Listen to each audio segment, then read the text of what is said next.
Welcome back, everybody. It's time to look for new positions and track some more transactions, so let's get right to it. Here we are logged into thinkorswim's trading platform to our paper trading account, and we are reviewing the transactions that we had placed, or the orders that we had placed a couple weeks ago on BITO, the Bitcoin ETF, and it looks like we had the cash secured put and some covered calls, and the cash secured put was assigned once again. So we need to go track those transactions. If we come over to the account statement, all right, we're not back far enough. That's right, because it was a couple weeks. So let's go 15 days in the past, and there they are. So there's the two transactions, and then due to the assignment, there's the assignment transaction. So let's go over to the web application to track these transactions.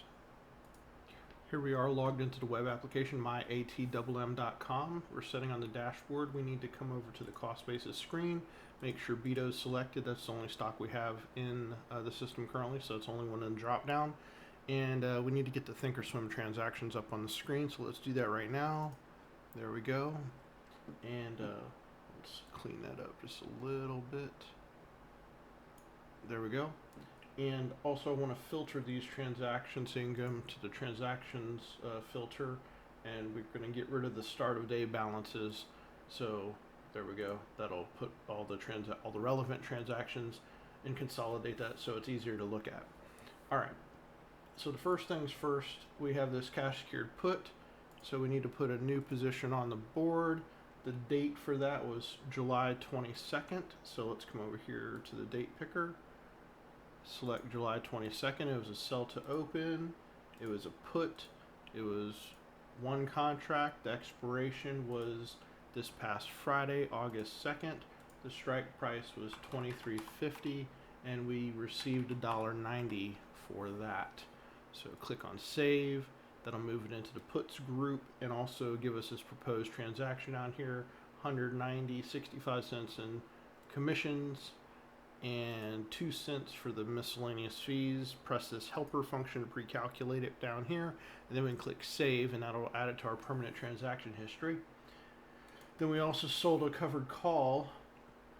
All right, so let's put that new position on the board. The date again is July 22nd, and it was sell to open, a call, and we had how many contracts? 8 contracts, and it was also expiring this past Friday.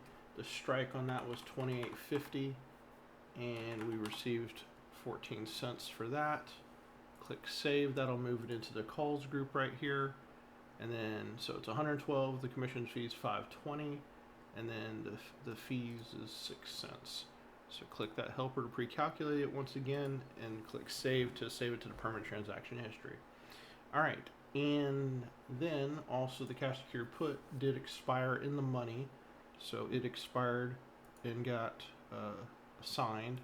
So we'll assign that. The assignment date, August 3rd. We'll pick that right here. The assignment type was stock. It was one contract, so 100 shares. The assignment price was $23.50.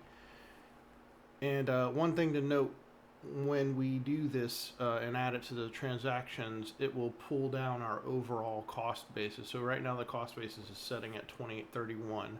So we'll just make a note of that, $28.31. Click submit, and then close that, and then you'll see it was added to our long history of stocks right here. And we'll just click save here to get another proposed record down here. $23.50. There is no commissions, no fees. So we'll move that down and click save to retain that as well. Okay, so before, remember, it was like $28.31. Now our cost basis is down to $27.78. So gradually pulling that cost basis down. And as you can see, we've had 9 different stock purchases along the way over the course of time since April. So the past 4 months. All right, let's go and collapse that.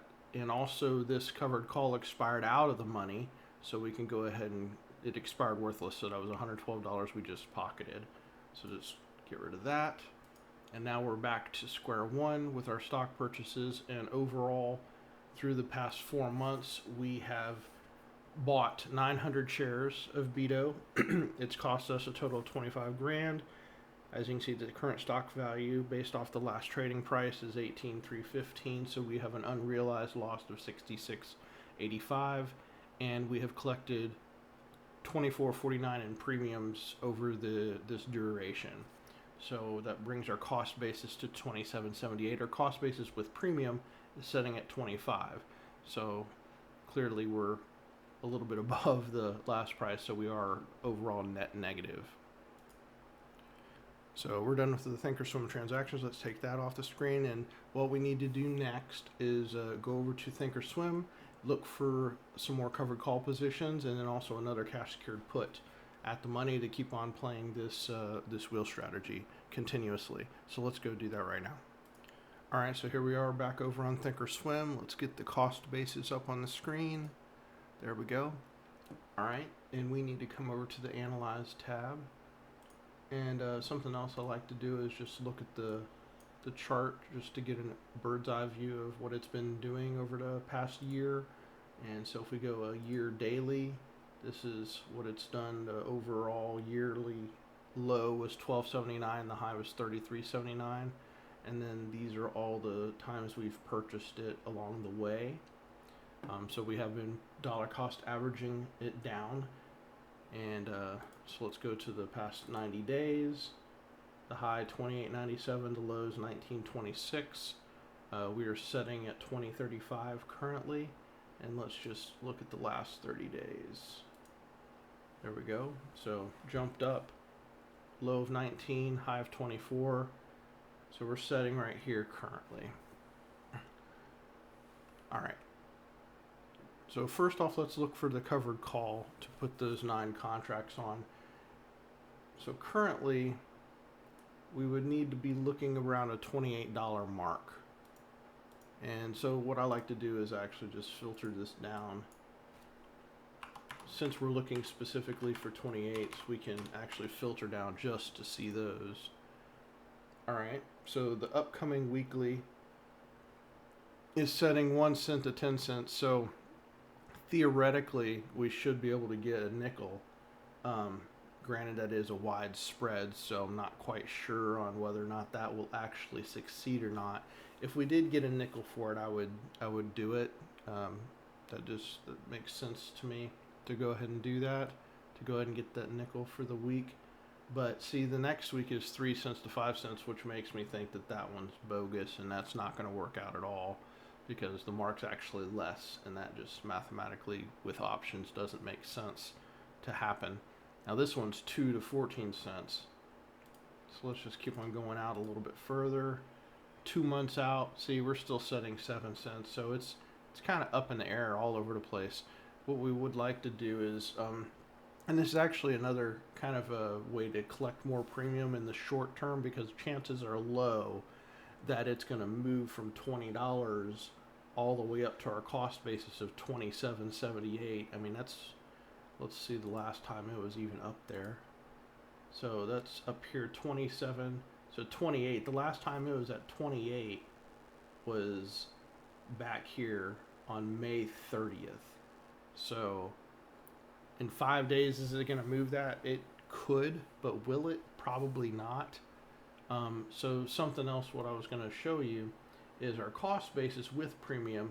We could still safely sell a covered call at 25. It would be a break even if it actually happened, meaning we wouldn't get to keep all of the premiums that we've collected, but we would not lose any money by doing it. So will it jump up to 25 from 20 in the next 5 days? It could, but it's very, very improbable. So it gives us a chance or an opportunity to sell safely and still collect possibly more premium. So what I'm going to do is change this down to 25 so we can see what premium is available for 25. And as you can see even then it's not much. So let's go 2 weeks out, and I would feel most safe doing this with the next 5 days, because chances are high we'll be able to collect that. But as you move further and further out, the chances of it moving from 20 to 25 in 3 weeks or 4 weeks is much higher. So you're kind of taking a risk, but it is kind of a safe risk. I'm going to go ahead and do this one right here. And the mark is 3. It might actually take place on that one. I want to see the previous ones because I want to see what the escalation of premiums is going for. So what we need to do is, there we go. All right. So I was looking at 25s. 25s are right here. 2 cents to 4 cents, 2 cents, 3 cents. So it might actually fire off. It might actually fire off. So let's go ahead and just place an order here, and we'll see if it'll take. So we're gonna left click on this column. That's the bid column. It's only 2 cents. The mark is 3, so we want to go ahead and increase that to 3 cents. And we have 900 shares, so we can do 9 contracts. And then we'll right click here, confirm and send. So that'll only bring us in $21, but it is something. And it'll be on 9 contracts, so go ahead and click send to send that off. And then now we want to look for that at the money cash secured put. So let's go and reset the filter. We can go ahead and change this back to 4 so we can just look at the puts. So we have 36.58, so 36 times 272. So it's not quite double. So we will stick to just the weekly. So we'll left click right here, and the mark is 39 cents. That's the midpoint between 36 and 42. So we can go ahead and increase that to 39. We're only going to do 1 contract. I will admit, doing 1 contract puts like this when we have 900 shares, if this one executes, it's not going to pull the cost basis. Sorry, it's not going to pull the cost basis down that much. In order for us to pull it down significantly, you'd probably want to match the number of shares to do 9 contracts. But for this demo purpose for paper trading, we're just going to stick to doing one cash secured put at a time. So in any case, you right click right here, click confirm and send. That'll pull into 38.35. Go ahead and click send to send that off. And so now those orders are queued. If we come back here to our activity positions, we can see those 2 orders are queued right here, and you can also see them right there too. And we will wait for the market open to see if those fire, and we will review it in a week. So we'll see how that goes. I want to thank you for watching. Like and subscribe if you haven't already, and go out today to myatmm.com and get your free account so you can start tracking your own transactions. Thanks, and I'll see you in the next one.